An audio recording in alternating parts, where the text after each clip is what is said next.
All right, we're back, guys.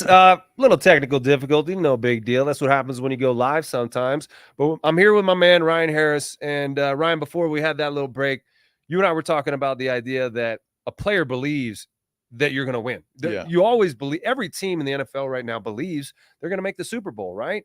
Do the Broncos also believe that? Like, considering what they faced, right?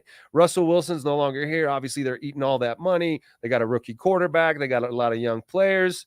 Is Sean Payton gassing him up for a Super Bowl run? He's not. He's not. And, I would challenge that most teams don't believe they're going to win the Super Bowl. I had a coach who once, he was like, we need to go 5-1 in the division, and then we need to go 3-0 in the playoffs, and then we need to go 1-0 in the Super Bowl. And, so it's like, well, which goal are we focusing on here? I had another coach that said, like, we're not going to talk about winning. And then, going to the Pittsburgh Steelers, hey, we're here for one goal. The standard is the standard, and that's to win a championship. If you're not here, get out. Gary Kubiak, the year we won the Super Bowl, is like, hey, we're here for one goal. If you're not here, do yourself a favor and leave before we kick you out. And believing that, I mean, when I came into the Broncos, we had Jay Cutler, we had talent. And so, yeah, I believed that we would win the Super Bowl. But my belief in winning the Super Bowl on other teams took me out of a lot of things. Like one team I was on wanted to party Thursday and Friday night and brag in Saturday meetings how they hadn't slept. And then, in the Sunday game, if there was a mistake, it's like, oh, well, I was a little still hungover. It's like, that's not how we win a championship here. So the best thing for me, though, was being a part of the Super Bowl 50 team and just being with 52 other guys that had the same character, which is, look, I'm going to sell out for you. And I don't even care if you're not going to do it for me. Like, right, I think too often, especially in sports, it's like, hey, if I helped you on that combo block, you got to help me when you're releasing on third down. You're thinking, no way, I'm getting out for this. So I was around guys who were absolutely individuals, absolutely fun, and we're in the building every day at 7 a.m. And, certain players who are greats of all time, you couldn't talk to them on the bus because they're sitting there watching game film the entire time you're going to the game. So to be in that environment of professionals who cared about winning and cared about each other, I mean, that's something that changed me for the rest of my life. So the Super Bowl championship 2015 team. When I got here in 2003, they had won a couple Super Bowls a few years before. The Super Bowl residue was still in the locker room, right? Yeah. You had all those rings still there. The skins were on the wall. Shanahan was still running things exactly the same way. And Shanahan was the type of coach who wanted players to have fun. He wanted them to be themselves. Yes. He wasn't running some super duper tight ship where you couldn't laugh or you couldn't go out and have a brewski with your broskies. Well, yeah. Like he wanted guys to be themselves, own their personalities, but when it was time to work, it was time to work. Right. And you handled your business. You showed up on time. Practice was at a very fast pace.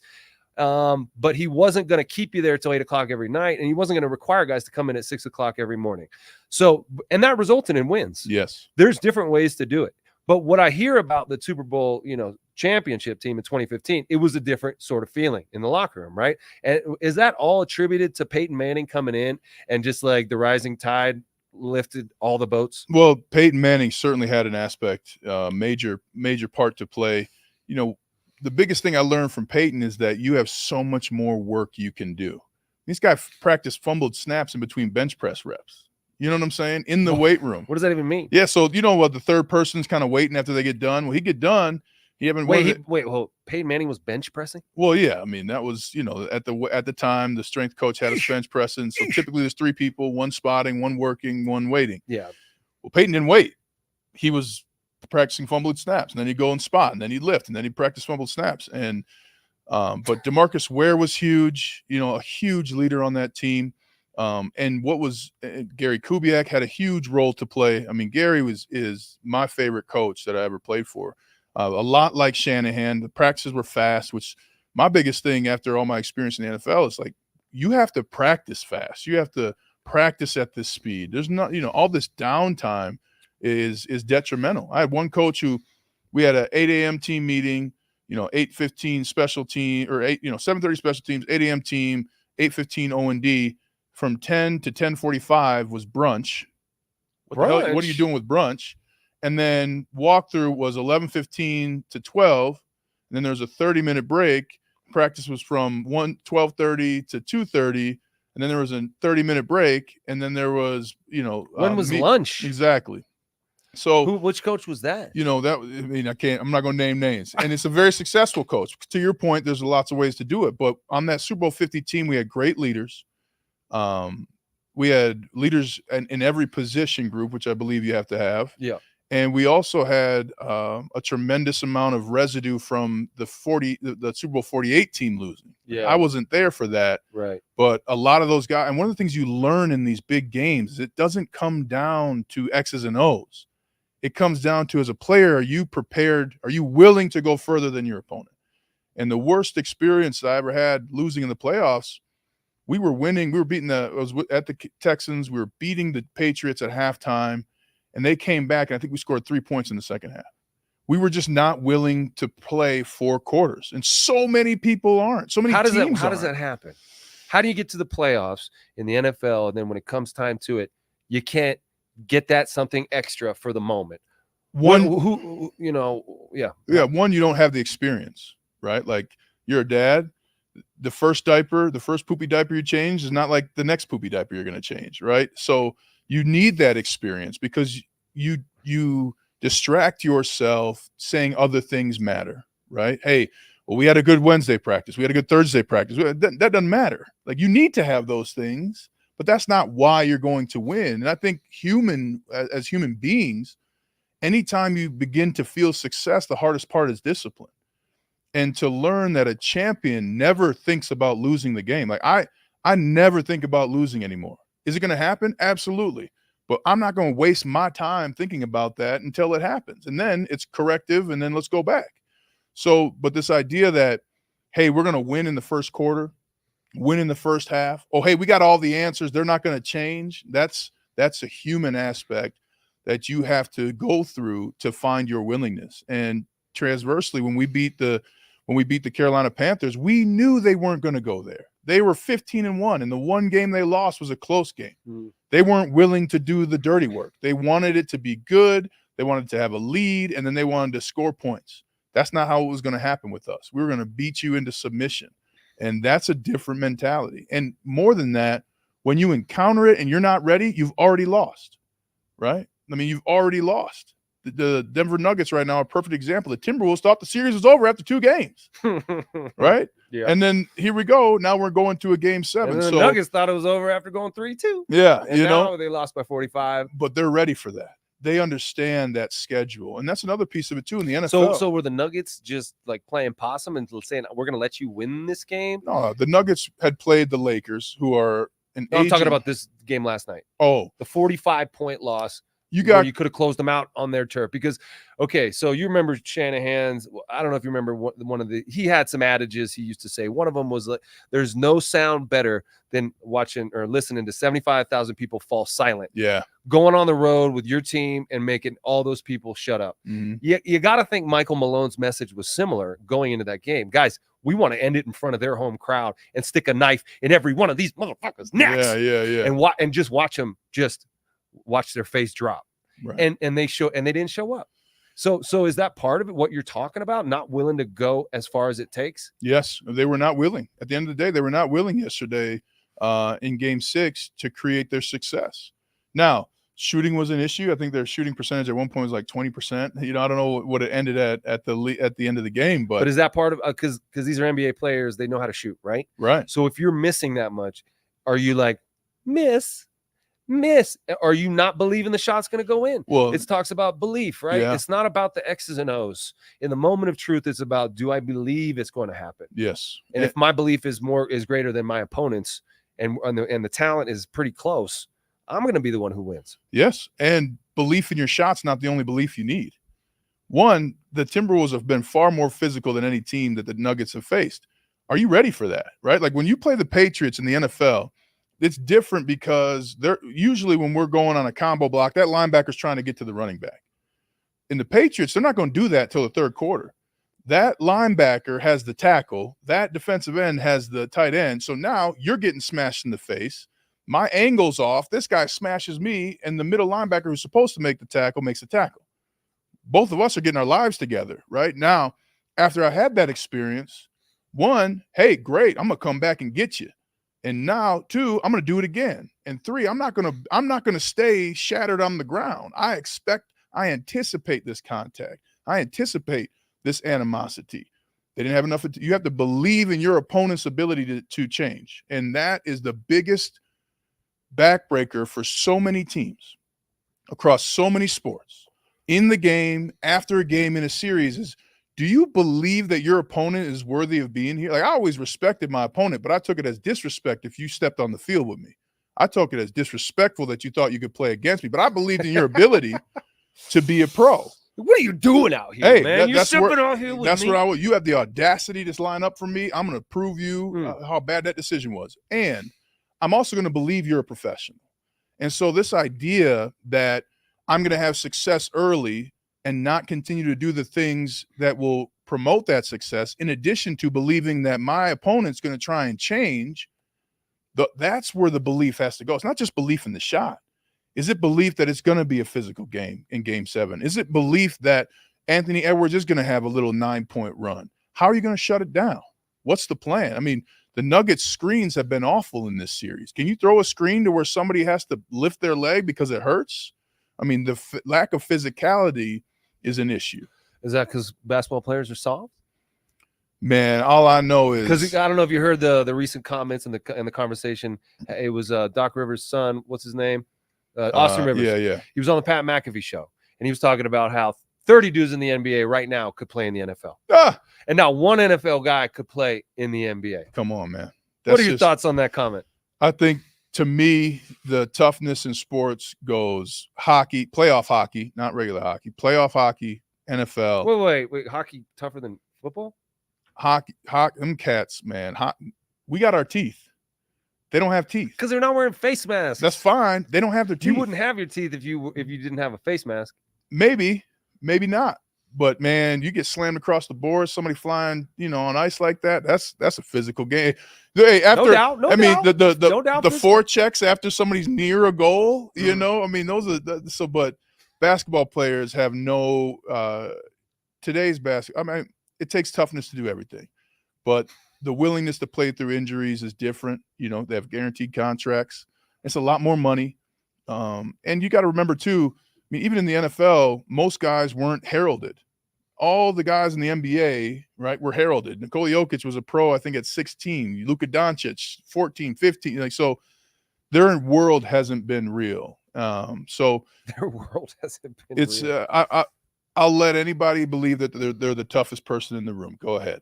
But the truth is, you and I both know there are few people cut out for the physicality of the NFL, and that's the majority of the reason why guys do not succeed. They're not willing to match or exceed, and really you need to exceed the physicality that you're presented with. I don't know if you saw this clip. Draymond Green suited up in football stuff and was at the spring game at Michigan State. Yeah. And he tried to run like a route on a DB. Yeah. Comically bad. Yeah. He tried to get off the line of scrimmage. It was just like slow motion. Yeah. When I was in college and the football players would play basketball, we'd sometimes play against the basketball players, and we'd always give them the business. Yeah. And, they're more skilled, but they cannot handle the direct line physicality of football players who know how to use their bodies, right? Who know how to box out, who know how to bang, who lean into contact, don't lean away, who know how to rebound. There's some guys in the NFL who have basketball experience. Yes. Who could cause some damage on an NBA court. Yeah, and really that's, again, the human aspect of, can you still focus through physical pain? Most people cannot focus. Get up, get your ass up and back in the huddle. I saw, and there's a whole conversation to be had about how stupid kids' sports are now. I mean, one kid landed on his head, I saw at a practice, and his dad goes, "Get some water." I'm like, bruh, your son just dropped from 5 feet in the air and smacked his head. I don't care if it's grass. Like, water's not going to do it, right? By the way, Dad, did you ever have to just drink some water, right? Or this is the same dad who, when I was playing, we had it out of the hose, and we had it once in practice. And that's part of the reason why I retired. I took pain as a badge of honor, and that's the wrong way to go. Why? Long term. No it's pain, the wrong way. Right, correct. And I was willing to do that for 17 years. And few people were able to match me for 17 years. And in those 17 years, I had 11 surgeries, 4 on my back, 1 on my toe, 5 to save my leg below my knee. Like, I was willing.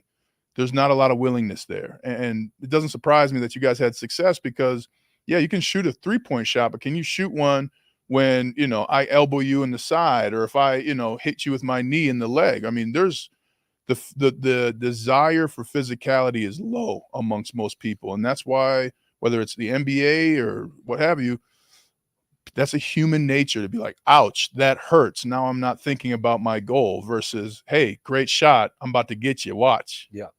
So much of the, indoctrination of young football players is how much pain can you take?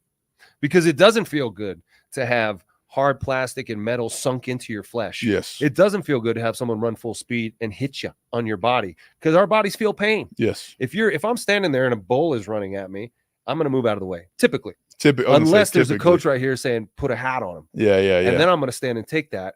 And then I'm laying on the ground woozy, and everyone's looking at me, and my coach is like, get your ass up and get back in the huddle. Yeah. And so I'm going to do that, right? And the guys who, like you just said, who can withstand that more than others, go the furthest. Correct. It's not just about your talent physically. We all, played high school football or college football with talented guys who just couldn't handle that part of it. You talked about callousing your forehead at the and for those who aren't aware of what the hell that means you're banging your head against other dudes' heads so much that you create a fucking callus on your forehead. And then it stops hurting, which is the scary part. Yeah. It's like day 7, you're still banging, but it doesn't hurt anymore, So you talk about the 9 years, the surgeries. Was it the physical stuff that eventually made you want to walk away, or was it something else? I just lost the passion. I remember one meeting, and as a 10-year vet, I could see this now, right? Like, this is going to happen in every training camp, at every practice, for every team in training camp this year in the NFL. The offensive coaching staff is going to write the plays down, and then they're going to hand it to the defense, who's not going to blitz or not going to, look at the sheet. The defense is looking at the sheet, right? So all of a sudden you have a terrible day offensively, because guess what? The defense did something they never did. Played based on what the plays were going to be. They knew the plays. Yeah. Well, then, the coach comes in, MFs everybody. How can we? This is terrible effort. How do we not pick this up? Well, the next day, it's the defense's turn to give the script first. And then the offense gets the script plays, and then what do you know? That's a way to respond, man. And I could see it, right? I could just see it. And I was sitting in this meeting like, okay, tomorrow they're going to get the plays second, and we're going to have a great day, and it's going to be great. So I didn't have the same desire, the same passion for sitting in the meetings, doing all that. And yeah, the physical part was there. I mean, when we won the Super Bowl, that was week 27, homie. That's week 27, and to give you an example, I ask people all the time, I'm like, how many weeks is the NFL season? They're like, 17 weeks. I'm like, wrong, right? Because one, it's 18 weeks with a bye. And then, by the way, do you plan on going to the playoffs? You got to be ready to play 3 games. So that's 21. And then, by the way, you got to be ready to play a 24th game. There might be a bye week in there. There's going to be a bye week for this 24th game. You played in 2 games to start the season too, right? So now we're at a 26-game season if you're winning a Super Bowl. So the idea that, there's just a smaller season is the majority of the thought process. And for me, understanding, hey, this is not a September to January job. This is a February to February job. Mm-hmm. Those are the things that went into it for me. And I'd done everything I wanted to do. I proved every motherfucker wrong in my career. My favorite text I got when I retired was from a coach who said, hey, congratulations. You'll never know how many people you proved wrong. Great. I hope I never know. Because even the year before I won the Super Bowl, I started 15 to 16 games with the Chiefs. They said, Ryan, we love you, but you got no football left. And I chose they were wrong. And I came out and won a Super Bowl. And then I went to the most storied franchise in the history of the NFL and the Steelers. So to me, I'd done everything I wanted to do. I couldn't repeat. It didn't repeat. That was something I wanted to do. But I won a championship. And there are a lot of great players who aren't able to say that. I got diamonds that are free. You know what I'm saying? Like, who can say that? So I'd done everything I wanted to do, and I wanted to move on. I wanted to be more of a dad. At that point, we'd had 2 kids. Well, I was about to say, so it was a family thing? Like, you were married at that point? Married at that point. It was all of it. It was just like, I want something different.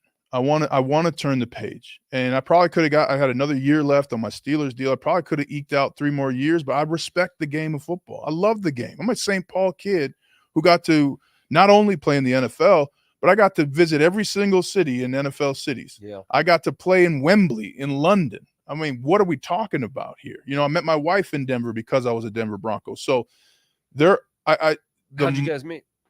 Charity event. Shout out to Lonnie Paxton. Lonnie really? Paxton and Daniel Graham at a charity event. DG. Yep. And my wife was working for the commercial real estate firm there, and the rest is history, you know? That's So awesome. one of the biggest issues I see is that when people have success, they don't let it go. And a great book for me when I was retiring was Who Moved My Cheese, right? I just felt my cheese had moved. So it's time to move. It's time to do something different. And I wanted to know what August was like. Hello. Yeah. You know, I hadn't had an August since I was 14 years old. Yeah. Turns out there's a lot of things you can do in August. Yeah. You know what I'm saying? So A lot of people take vacations at that time. Yeah. Yeah. But I wanted to, I didn't have the passion to play in the NFL anymore. I love the game. I have the knowledge. I have my doctorate in applied football mechanics and theory. I can figure out what your problem is. You have your doctorate in applied mechanical football mechanics and theory. Okay, cool. Right. And theory, you know, it was time to move on. And so then I went into broadcasting because Gary Kubiak one day said the guys who are successful get into something right away. Mm-hmm. So, and I listened. That's one of the reasons why I was successful. And at the Steelers, they say listening's a skill. And so I said, okay, I'm gonna get into something. I know sports. I liked it growing up, liked talk radio growing up. I'm gonna get into broadcasting. I love watching the games. I love telling people what matters in the game. You know, like if Nate Jackson drops a football, I'm not talking about he can't catch that. He needs to be put on the bench. I'm saying I want to see if Nate Jackson has the mental fortitude to come back and catch a touchdown. And 9 times out of 10, the guy does. So between my experience of winning, which teaches you what really matters, and my experience playing, I wanted to continue to humanize and educate people about the game they love. So you went straight into it. Broadcasting, yep. And I've done some speaking as a player and as a speaker. Second I step on stage, you know, we're having a different conversation, right? And I'm going to give you tools, and I'm going to talk about my failure, something that most speakers don't do. That's gonna help you if you've ever experienced failure, right? So for me, when my football career came to an end, there was definitely a grieving process. Yes. And I had to be alone for a while. You know, I was single at the time. And so I spent a lot of time alone. I was writing my book and just, you know, drifting around, but I had to like do a lot of soul searching to figure out who I am when the helmet comes off, because my identity for so long was wrapped up in what I'm doing on the field. Yes. And it became the only thing that mattered to me. You know, the relationships I was in hadn't worked out because football was number one to me. Yeah. And I would always choose football. And I was a hardened asshole because of it, because of that self-belief. And like I had turned off my own emotional reality. Yes. So it was hard for me to be in tune with another person's emotional reality and be soft in a relationship when I was so hard on myself. Right. And so I had to like decompress and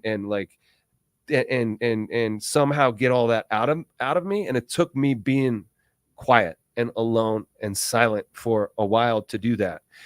How did you go through that natural grieving process without that sort of time alone, like going right back into talking? Because I'm sure you like there's the dark side of football in your mind. There's things that like that made you feel darkness and sadness, but then you know you're right in the booth talking about the virtues of it. How did you square that in your mind? Well, one, I agree with you. I saw it as a death, really. Like it was a death of my career. And you know, people say, how can you say it? I'm like, well, if you're a lawyer, how about you can't touch a computer anymore? You can't read a case book anymore. If you're a doctor, you can't do anything. You can't touch a single patient, right? You can't touch a patient. You can't converse. Like you're out, right? A construction worker, you can't touch a tool anymore. An artist, you can't draw anymore. I mean, that's what we're talking about. Like you can do it on your own, but it's going to be very different than the way you were as a professional. So I understood that. I also had a really big experience. My 6th year in the NFL, had a great coach who I love, lucky to have, who made me a champion. He pissed me off in a way, man, Nate, I've never been in a place like that with a coach. And I just decided in that moment, I'm like, dude, I'm not enjoying being in the NFL right now. And that was the Super Bowl year? No, that was before. That was before the Super Bowl. And I was like, you know what I'm going to do? I'm going to look, mistakes are going to happen, but I'm going to have fun, right? I'm going to have fun with this. And so like if you ever seen Ted Lasso, like, you know, football is life. Like that's where I was, right? Like, hey, this is great. I made a mistake. Great. I can make up for it, or I can't, whatever. Great. So for me, whether it was acknowledging the death of my career, having that experience in my NFL career of like, I'm going to choose happiness when there is that darkness. And then my injuries really did a lot too, in terms of like after my third and fourth back surgery, I was out of the NFL for 6 months. When you And- talk about your back surgery, what exactly happened to your back and what kind of surgery was done on it? So the final first was a discectomy. So it's like the graham cracker squishing the marshmallow. A piece of the marshmallow comes out. You got to take it out. The graham cracker squishing the marshmallow. Squishing the marshmallow. Yeah. And when it's squishing, it's a bulge disc. But when a piece of that marshmallow comes out, Then it's a herniated disc. Okay. Yeah. I'm the chocolate in the s'more. Okay. Yeah. And then, so they had to clean that out. And then they had to go, my bones collapsed on my nerve. So they had to go take out the bone to make space. And then my doctor took out too much of my spine. So it compressed my disc again. And after that surgery, I was out now. And I went through that identity stuff. It's like, damn, man, my life's over because I'm not a football player. Like that can't be the loop that I'm living in.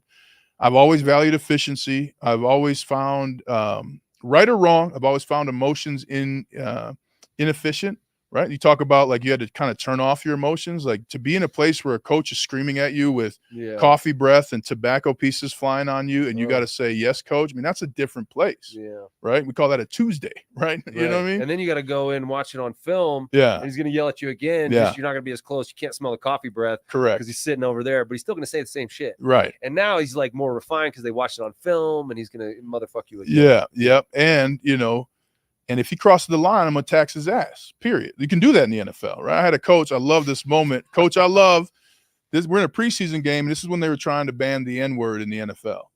Good luck. I think it lasted like 6 weeks. The refs during the game? Or? Yeah, so we were in a preseason game, and, words were flying. Right.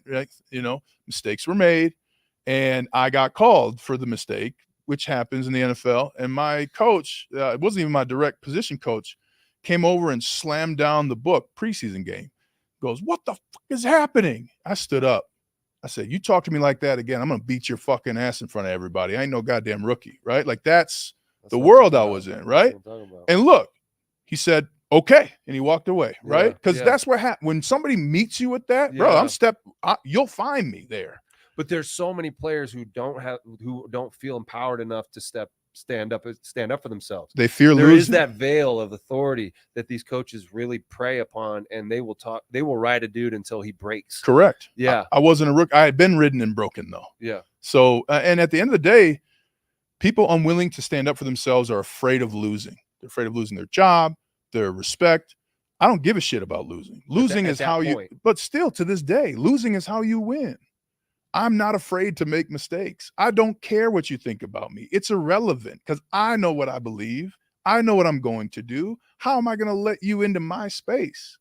It's irrelevant, right? So what if you care about the person?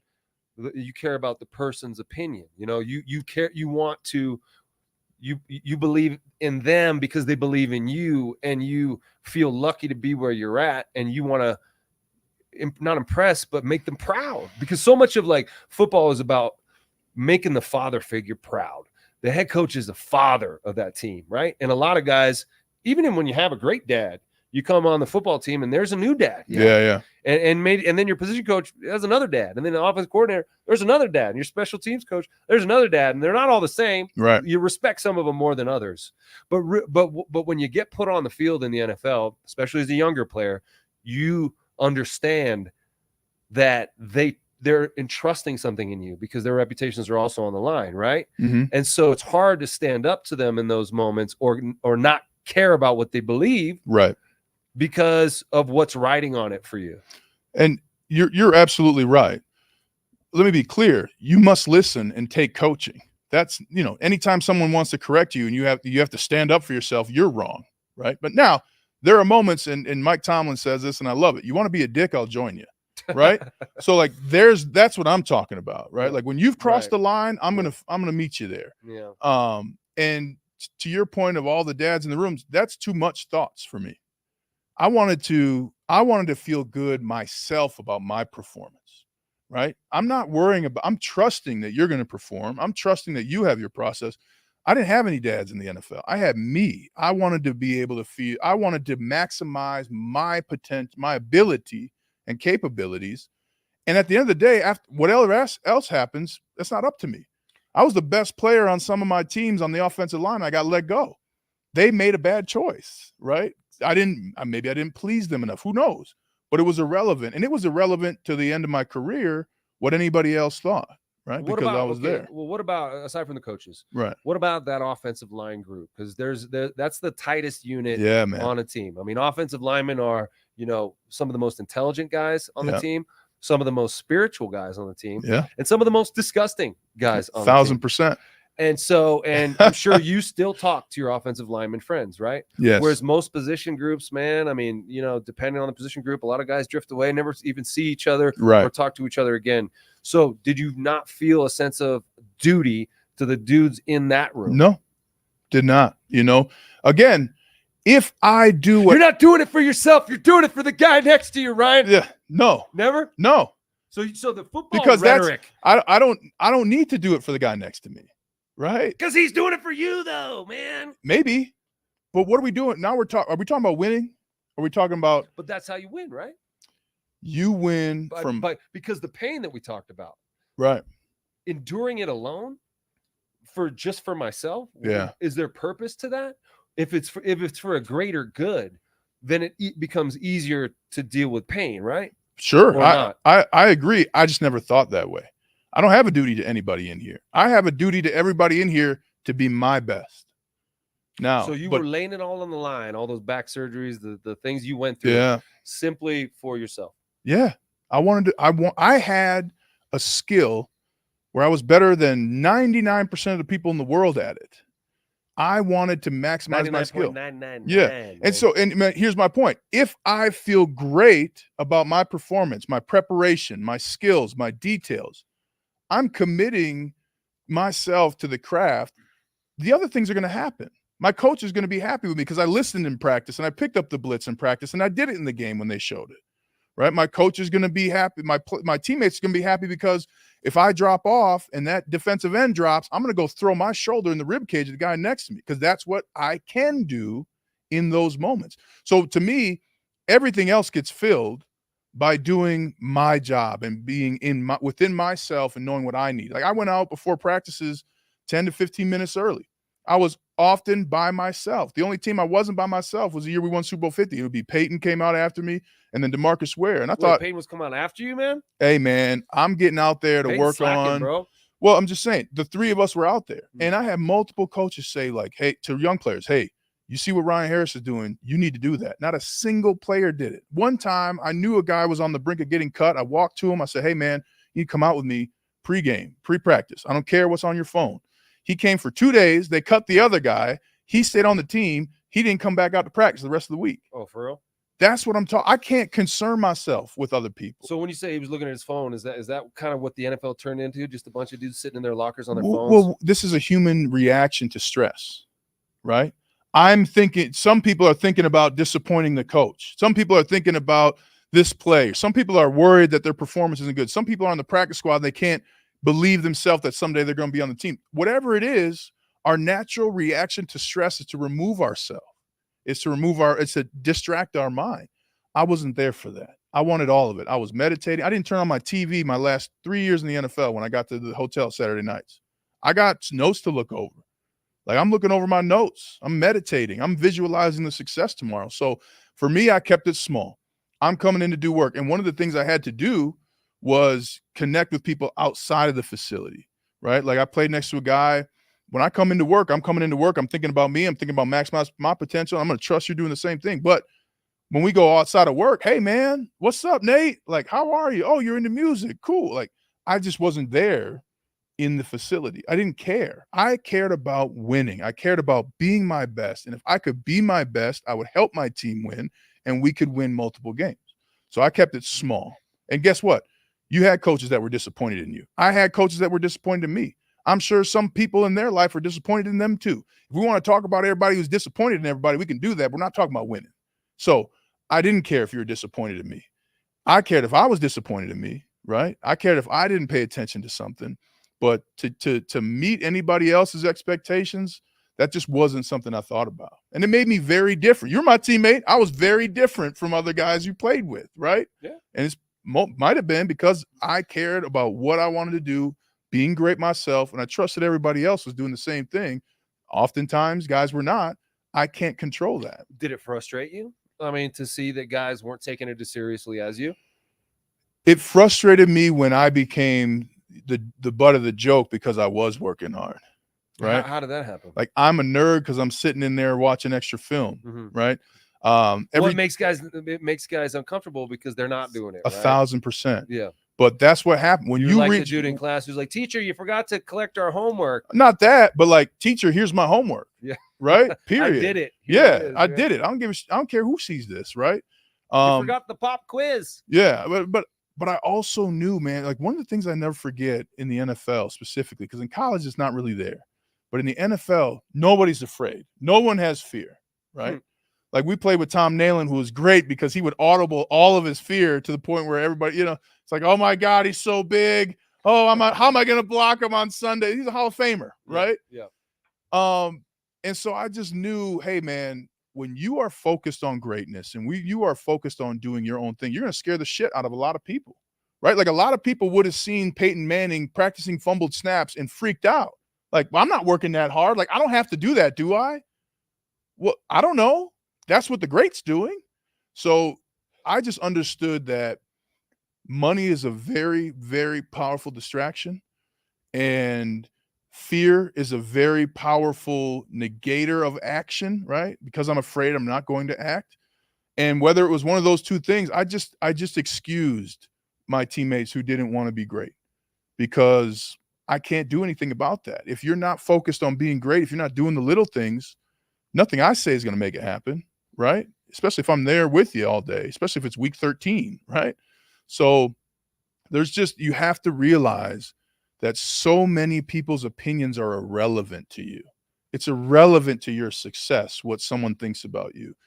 So how do you deal with that as a guy who's promoting himself on the internet, and you put your stuff out there, your content out there, and then you get people coming at you with all their opinions? To be a content creator, or to have, in broadcasting, I mean, yeah, like people are going to let you know, right? Right. Does that affect you at all? No, I like all Do you look at it? I like the bad tweets that I get. Like, I said, hey, look, I was just on CBS, and I said, look, the biggest question for the Houston Texans is CJ Stroud going to take the next step? Right? I mean, what do you mean CJ Stroud going to take the next step? He's already one of the top 3 quarterbacks in the NFL. How do you? Right. And did he win the Super Bowl? No, but he would have in his first year. Yeah. And his offense scored 3 points in a playoff game on the road at the Ravens. He's got a lot of work to do. Yes, he had injuries. Great. But, like, are we talking about being great here? Because if we're not, I can leave the room. Right? Like, I can leave the room. I love it. And here's what I do know. I do know how to win in the NFL. I do know what bad coaching looks like in the NFL. I do know what it looks like when a player doesn't understand what they're supposed to do. I know what it looks like when a team wasn't prepared for a situation in the NFL. And, oh, by the way, you don't need your coach to be ready for a situation. Like, why are we waiting for permission to be great? Right? So I love it because, number one, the people who responded rarely ever were in the arena, right? Number two, that's part of it. If you open yourself up to an opinion, that's part of it. Number three, everybody's wrong in the media. Mitch Trubisky was drafted before Patrick Mahomes. What are we talking about here? So I'm comfortable knowing that everybody I'm looking at, I'm talking, hey, if they're going to win a championship, this is what they have to do. And if you're not thinking about a championship, which a lot of players in the NFL aren't thinking about a championship, right? A lot of fans have no idea what it was. I can't help you. My analysis is always going to be coming from, how do you win this game? How do you win in this matchup? How do you win this season? And if you're happy not winning a Super Bowl, I'm going to rub you the wrong way. So how does that mentality, because you have that on the field, you have that as a player, you have that in your professional life. How does that work at home? You know what I'm saying? Like, because most folks don't think that way.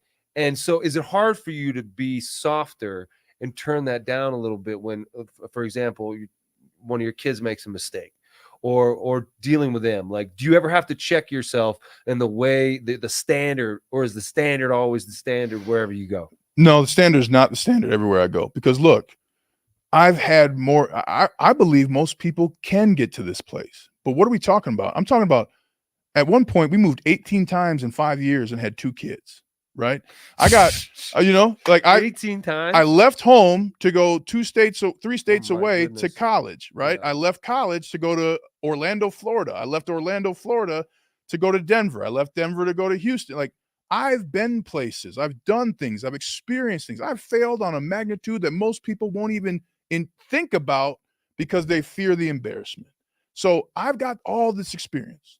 And whether it's my wife or my kids, they don't have that. My wife moved with me and things like that, but like, she wasn't in an environment where tone didn't matter, where words technically didn't matter depending on the timing, whether it was in practice and meetings. So the number one thing for me is to understand that most people aren't in a tenth of the situations that I've lived through. Now, my most important thing when my kids make a mistake is acknowledging and being accountable for what role did you play? And Mike Tomlin says, never minimize your role in a success or failure. What a great thing, right? I know my kids are going to fail. I want them to fail, because to me, the most important thing I can teach my kids is a process for when they fail. We're falling off a bike. We're not listening, right? Hey, you didn't listen. Do you want me to listen to you? Well, yeah. Okay. So how does it make me feel if you're not listening to me? Well, it feels like I would feel. Great. Can we agree to listen to each other? Right. So communication is everything. I understand that nobody communicates like an NFL locker room.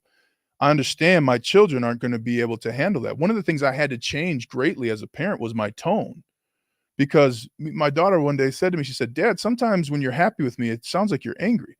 Right? Because good job. Yeah, right. Yeah, you're doing it. Yeah, I mean, because for 17 years, if you help me on a combo, or if you chip my end, hell yeah, where the fuck it go? Like, this is down. So yeah. Okay, I can learn how to adjust. I can change my tone, absolutely. But the number one thing I never put on somebody is the expectation that they one, want to be great, 2, are working to be great, or 3, have experienced failure on their way to greatness.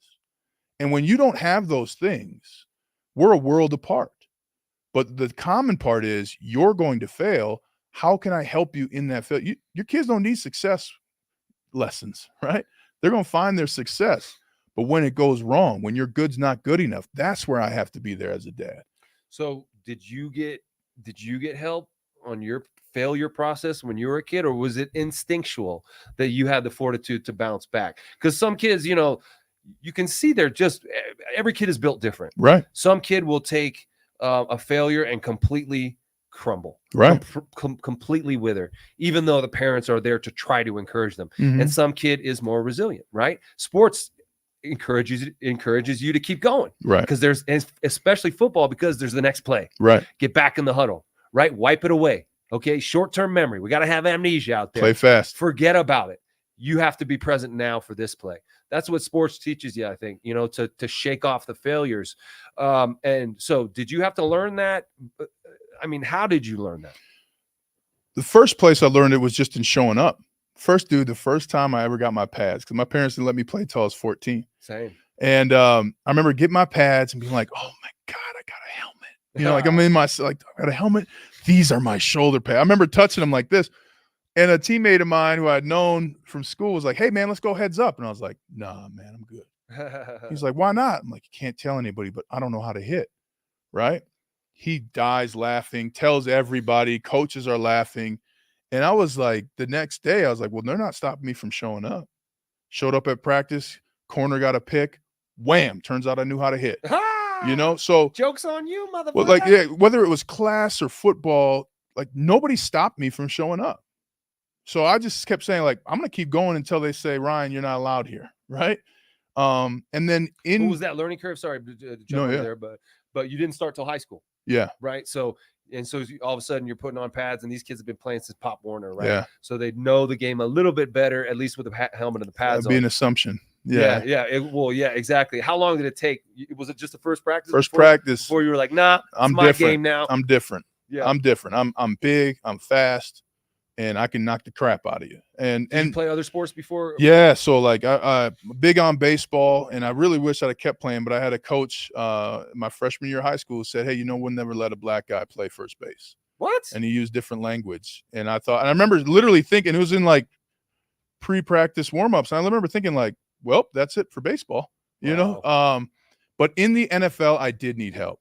In the NFL, I was lucky enough to have a mental performance coach named Robert Rudlick. Highly recommend him to anybody out there.